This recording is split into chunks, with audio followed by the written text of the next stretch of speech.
this episode of Travelogue, time for the delights of TIANSHUI and its surroundings. We'll be taking a short drive out to Wushan to find out how they celebrate their Earth Fire Festival. We'll then be cruising on to Shuiliangdong for a close-up with Gansu's spectacular natural setting and some incredible cultural landmarks as well. Then, it's back to TIANSHUI to see the famous Fuxi Temple before finishing off in style as the Chinese New Year celebrations come to an end.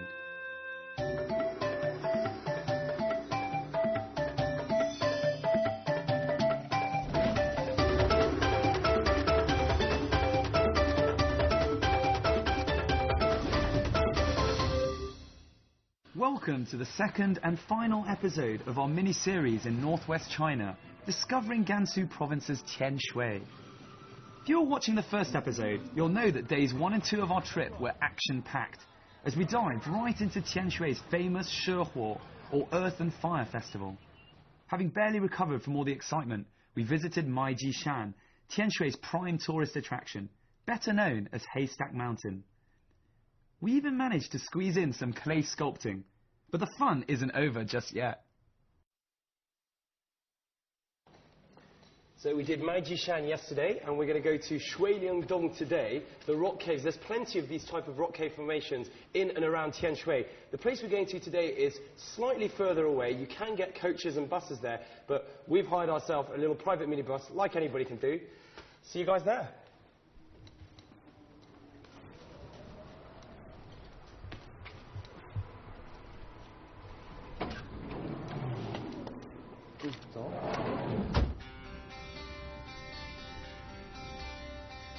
We're here in TIANSHUI for 4 days, which I think is a perfect amount of time to discover most of what this place has to offer. On top of that, it gives you the freedom to explore slightly further afield. The trip from TIANSHUI to Wushan takes around 2 hours, but it'll feel like a lot less. That's due in most part to the incredible scenery you see along the road. Don't need to be a geologist to appreciate the beauty of the landscape around here. So we're on our way to Shuiliangdong, the water curtain cave, and the great thing is, in the first month of the lunar calendar, from the 1st to the 15th day, everywhere around you'll find the Ⅱ, the Earth Fire Festival, in all the towns, in the small villages, all around the greater area of TIANSHUI, as you can see. Really livens up the journey.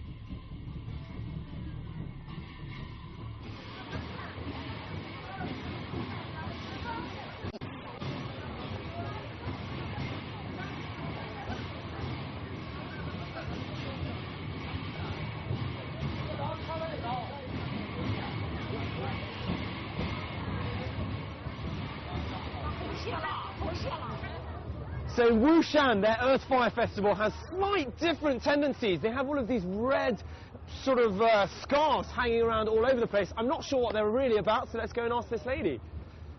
这个是干什么用的？这个就是给这个扭秧歌的这些人，给身上绑的那个，绑给你示范一下，抽在前面那个，对，就是绑上了，然后就有个喜气。 所有的人可以拿这个吗？可以啊。So basically you just have one of these and then, I don't know, we just dance around to the music, you run around, you enjoy the festivities, and you have your souvenir from Wushan. Wushan Earth Fire Festival souvenir. Awesome.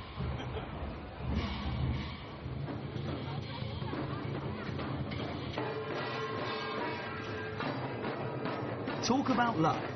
2 Ⅱ festivals in the space of 3 days. Here in Wushan, the preparations and many of the activities are very similar to the festivities in TIANSHUI. You'll again be able to recognize many of the main protagonists from Chinese history, culture and legend. The lions, dragons and monkey kings, as well as characters from Chinese opera. However, we did manage to chance upon something else which was new, in the shape of the Wushan spinning drum dance. Using drums made of lambskin, these guys take part in an animated and choreographed dance that gets more frantic as it goes along.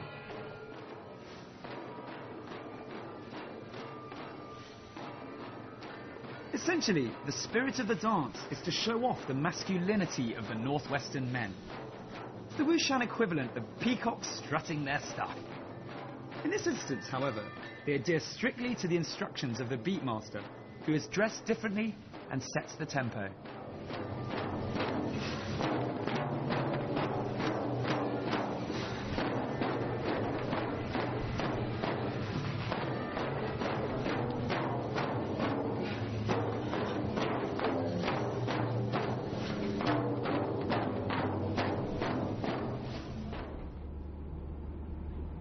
From Wushan onto Shui-Liang-dong, literally meaning water curtain caves.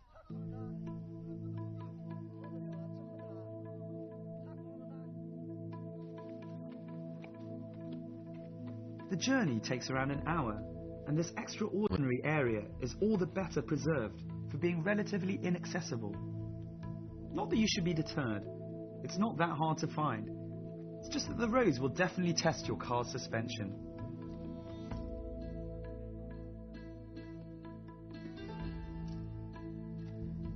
But good things come to those who wait. The site is situated 17 kilometers from the town of Luomen, and it's like visiting a dreamlike vision of China. Eroding sandstone domes rise above lush canyon walls. Taoist and Buddhist temples lie hidden among the cliffs, where time doesn't seem to move.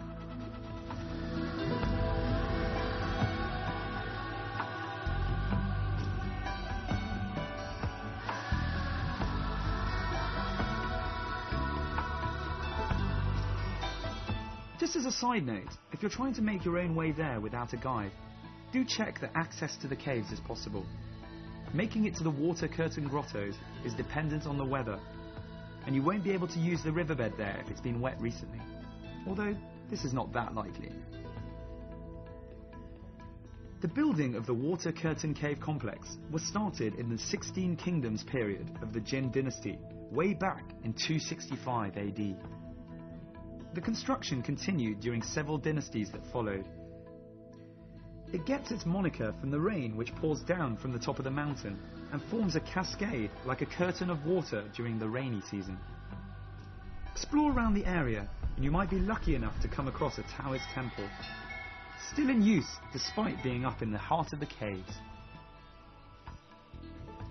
The main site in this area for years was the La Shao Temple, also known as Da Fo Ya. It was built in 304 AD. It doesn't exist anymore.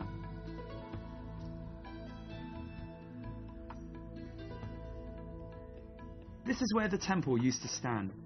And don't worry, you can still see the incredible 31-meter high statue of Sakyamuni on the mountain cliff, sat cross-legged upon a throne surrounded by wild animals, including lions, deers, and elephants.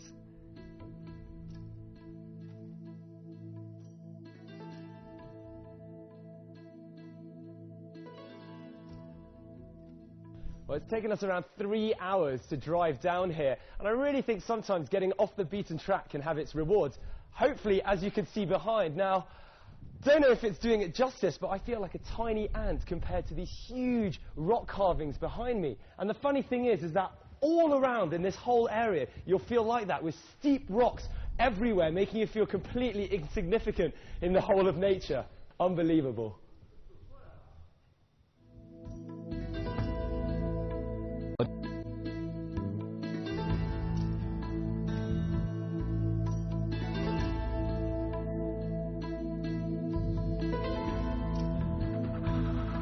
The statue of Sakyamuni, the original Buddha, is a rare design of the Mahayana school of Buddhism.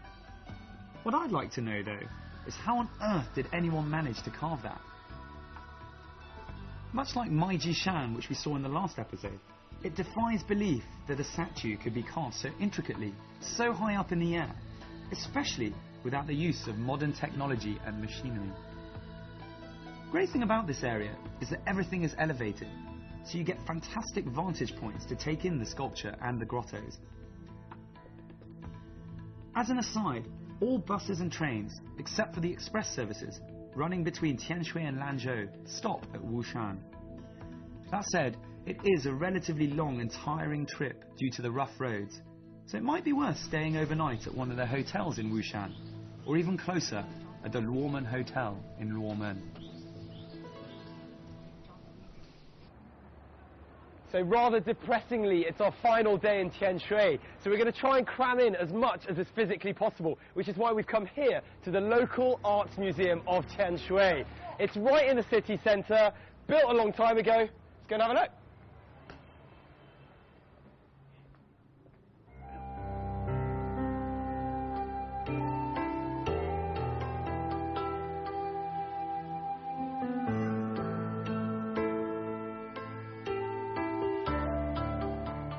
The TIANSHUI Local Arts Museum was originally built in the mid-16th century during the Ming Dynasty as a private residence for a government official.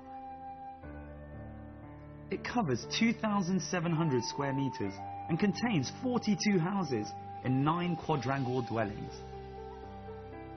It's said that the owner of this house was high up in the government, and both he and his father were well-respected government officials. Take a stroll around, you'd be hard-pressed to dispute the fact that this family was wealthy. It's almost like a mini housing complex with so many different sections and courtyards. Nanjize, which is the name it is given in Chinese, is a typical Ming-style property, and it's remarkably well preserved. So if you want to see some traditional 16th century architecture and artifacts around TIANSHUI, then look no further. More of a well-preserved home than an actual museum, it's perfect for a good snoop around someone's house without getting in any trouble.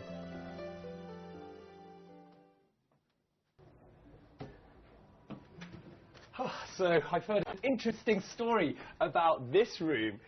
This is where around 400 years ago the rich people would have their daughters secluded when they were engaged to be married, and basically they would just lock the door over there and they wouldn't be allowed down until the day of their marriage. Can you believe that? And the time range would go from 3 months, not too bad, all the way to 3 years, which is a pretty long time if we're going to be honest. Not much else to do around here, is there?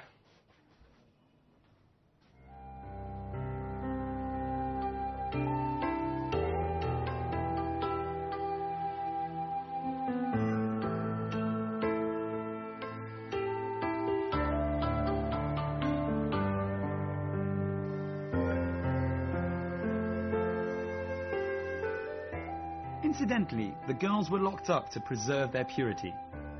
But if walking around looking at buildings isn't really your thing, or you just fancy something a little different, then every day in the afternoon there's a local shadow puppet show.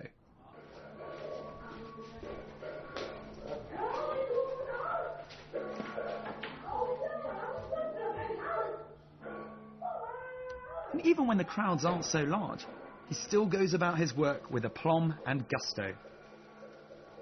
Just to clarify, shadow puppetry is an ancient form of storytelling and entertainment, using solid, often articulated figures in front of an illuminated backdrop to create the illusion of moving images.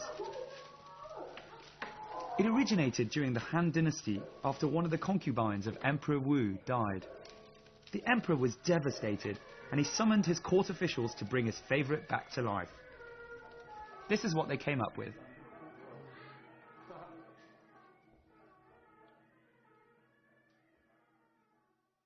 So on a beautiful day like today, you really should go and check out one of the must-see sites in TIANSHUI. That is the Fuxi Temple. Now, Fuxi is a Chinese legend. He was said to have been born in TIANSHUI over 7,000 years ago and is accredited with bringing fishing, hunting and animal husbandry to Chinese civilization.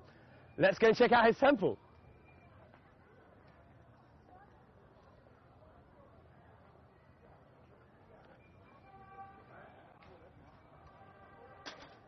伏羲呢，他是咱中华民族的一位原始氏族部落首领，生活的时间呢，在距今7000年左右。他也是中国文化最早的缔造者。咱说到的先天八卦就是由他所创化的。此外，伏羲时代还出现了中国文字最早的雏形。中国古代的礼仪制度，比方说这种婚庆礼仪制度，也是从伏羲时代开始的。他也制造了中国古代最早的乐器。另外呢，我们也知道，中华民族经常说自己是龙的子孙、龙的传人，伏羲氏族就是中华民族龙图腾的缔造者。那么之前我们看到了伏羲形象呢是人首蛇形的造型，这就是早期以蛇为主体图腾的一种表现形式。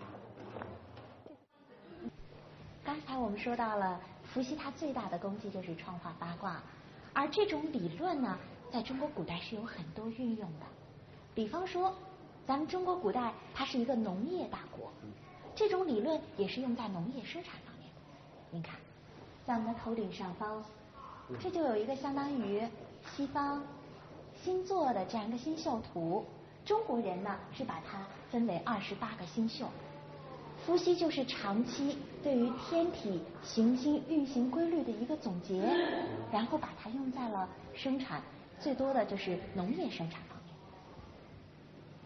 Okay, I think I just about got most of that, but essentially, Fuxi, in all his wisdom, calculated the movement of the stars, and through that he estimated when would be the best times to farm the land. So basically, he sorted out agriculture. What a legend. 但是应该大部分的中国人都明白这个吗？这也不是。其实呢，我们说到的先天八卦思想，它囊括了很多方面。比方说，它在军事上有应用，在我们的美学方面也有运用，等等很多方面。其实中国人很多也不懂太极，它太深奥了。So it's not just me who doesn't understand the whole thing. I think I got the essentials. I hope. 谢谢。不客气。那我们这儿呢还有一个互动平台，您可以看一下。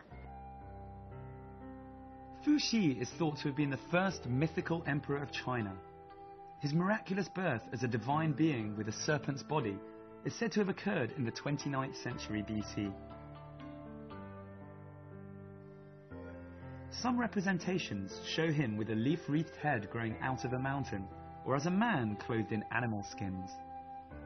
Fuxi is said to have discovered the famous Chinese trigrams used in divination, and thus to have contributed to the development of the Chinese writing system.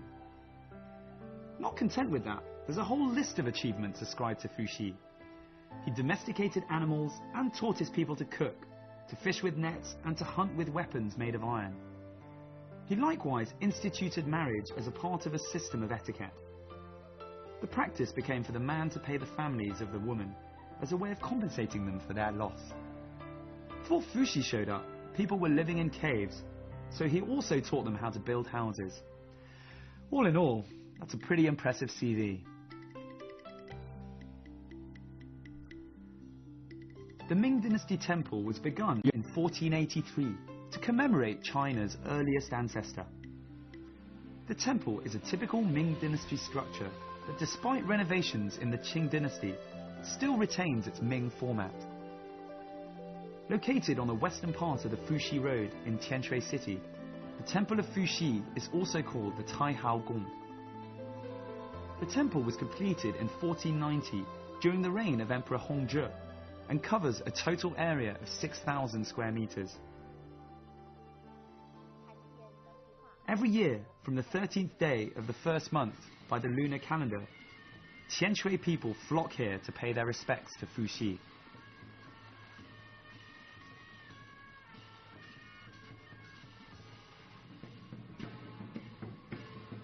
Not only is the place always packed with people paying their respects at this time of the year, but on the 13th, 14th and 15th, productions and spectacles are staged for the crowd.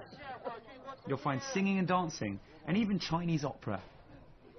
Most festivals in China take place according to the Chinese lunar calendar, in which the first day of the month is marked by the new moon, while the full moon occurs in the middle of the month. Interestingly, you'll find that many TIANSHUI locals actually use the lunar calendar when discussing their birthdays and so on, which can sometimes get a bit confusing. Don't say we didn't warn you. Starting in the afternoon of the 15th day, right through until the 16th, you'll find people sticking things into and burning holes in paper cutouts shaped like humans. Whereas in most parts of the world, and even in southern China, sticking things on imitation bodies has negative connotations and is generally compared to African voodoo rituals. Here, it's seen as a good thing. And you can see how popular it is with hundreds of people literally queuing to help their loved ones in some way.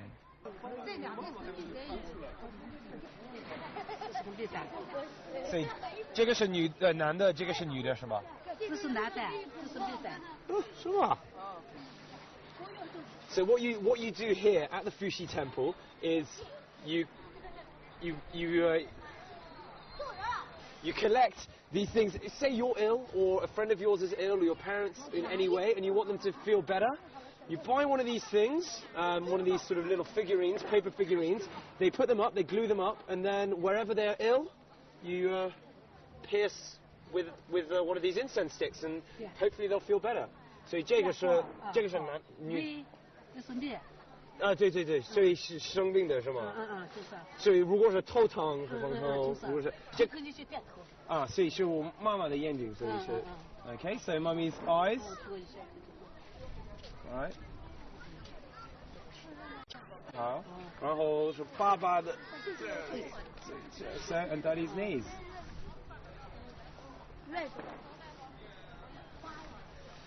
谢谢，就做这个是吗？辛苦了。 All right, really hope that works out okay.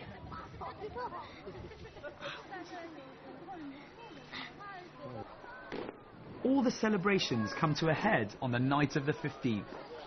The temple is absolutely chock-a-block because this is when the Fuxi worshipping ceremony begins. Doesn't matter at all how cold it is or what the weather's like. But people start getting turned away as the evening progresses. The ceremony starts at 10:30 p.m. and some people have been in there since 7 o'clock. What you'll also find is devotees carrying food with them to give to Fuxi as a way of honouring their ancestor and praising his memory. A swift glance at the offerings table and you'll see that no one is being thrifty. Evidently, only the finest food is thought good enough for this revered man. So we're lucky enough to be here on the most important social event in the Fuxi Temple that starts in the afternoon of the 15th, but really kicks off from midnight, so going into the 16th in the first month of the lunar calendar. This is when it's all going to kick off, and hopefully you'll get to see it too.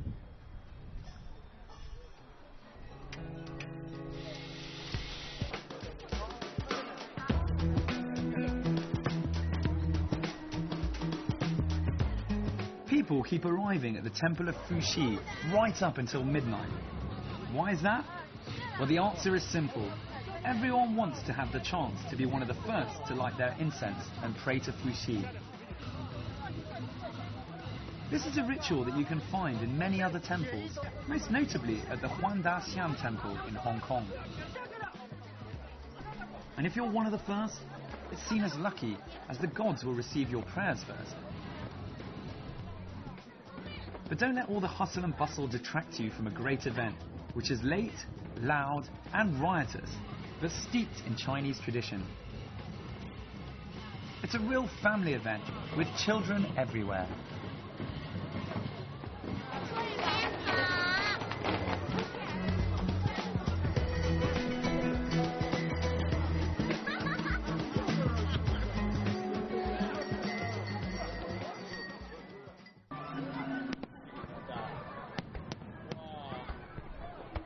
Falling on the 15th day of the first month of the lunar year, the Lantern Festival takes place under a full moon and marks the end of the Chinese New Year festivities. The Lantern Festival has its origins back in the legends of the Han Dynasty over 2,000 years ago. According to Chinese tradition, when the first bright full moon of the new year was hanging in the sky, there should be thousands of colourful lanterns hung out for people to appreciate it. It's also a very important time for families when they get together to celebrate and enjoy the festive atmosphere.